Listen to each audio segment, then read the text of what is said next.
watching news now with the Sri Lankan government pressured by New Delhi into declaring a ceasefire in their offensive against the LTTE. The one man who seems to have had a stroke of luck is the Tiger chief Prabhakaran.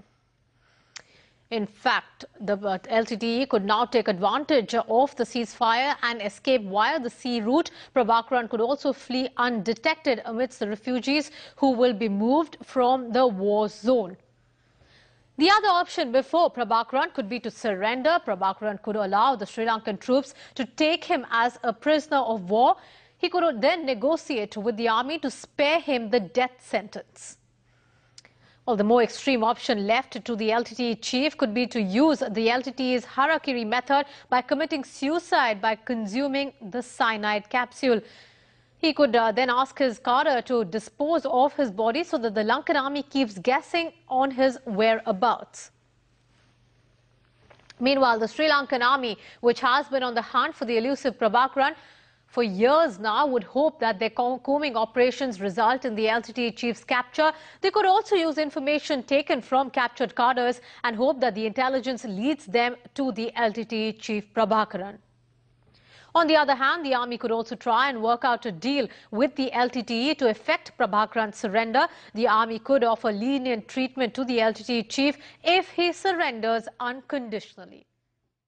Season, the politics over the Lankan crisis is playing out in the corridors of power in Tamil Nadu, with a number of parties throwing their weight behind LTTE chief Prabhakaran.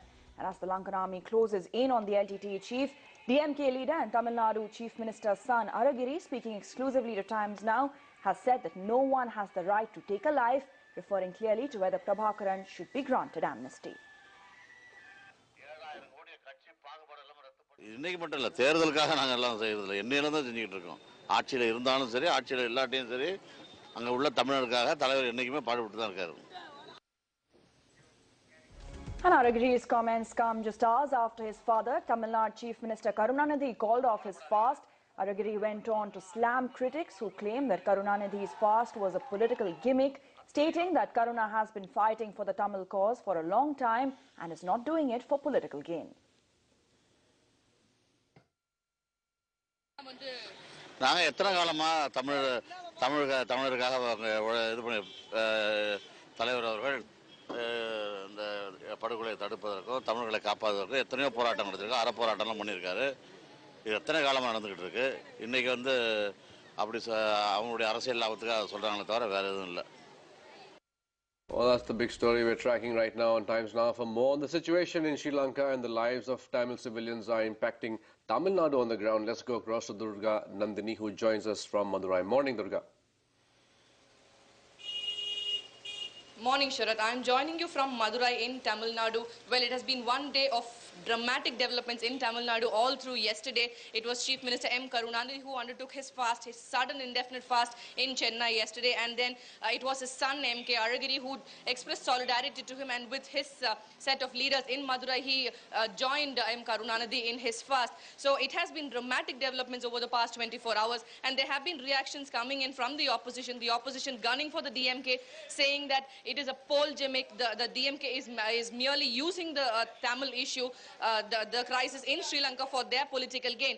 So all through today, we're going to see more reactions coming in on this development over the past 24 hours in the state of Tamil Nadu. Now, as for the developments in Madurai, we have had M.K. Aragiri speaking exclusively to Times Now, and he has said that the Sri Lankan government should treat Prabhakaran in a most humane manner. There have been reports which are coming in from Sri Lanka that Prabhakaran could be captured any moment, and there are also reports that indicate that Prabhakaran might still be alive.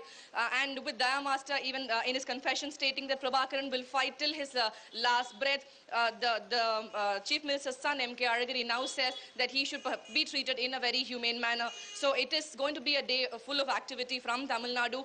This is a big story that we will be tracking on Times Now, both from Sri Lanka and Tamil Nadu. Back to you, Sharat. All right, Durga Nandini, thanks very much. That from Madurai. But the big question in the midst of all this, where is Prabhakaran? Now, if you listen to the Tigers, then their chief is nowhere close to being trapped. If you hear the Lankan army, he's almost in their grasp. Meanwhile, New Delhi is watching closely at what could be the last chapter in a long and uneasy relationship. He is one of the most wanted terrorists on India's list. And as the news tightens around Velupillai Prabhakaran, India is watching closely. It has been a long and uneasy relationship with the LTTE chief. Prabhakaran was once feted by India's powerful Tamil leaders, seen with Vaiko and even MGR. It is believed the Indian peacekeeping force in Sri Lanka had the opportunity to snare him a number of times, but looked the other way. And then it all changed. 21st May 1991, Prime Minister of India Rajiv Gandhi is assassinated by the LTTE. Soon after, the LTTE is declared as a terrorist organization by India, and the hunt for Prabhakaran begins. But the India connection did not die there. In 2002, when a Norwegian delegation took on the role of mediator, the LTTE wanted to hold talks in southern India. In his only press conference held in 2002, when Prabhakaran was asked about the assassination, he chose to brush it under the carpet. Even today, the LTTE chief continues to dominate the Indian political landscape, with Tamil leaders depending on him for electoral gains. Today, he is on the verge of capture, and India is on the verge of a general election. But the question, is India finally ready to close its Prabhakaran chapter? Bureau Report, Times Now.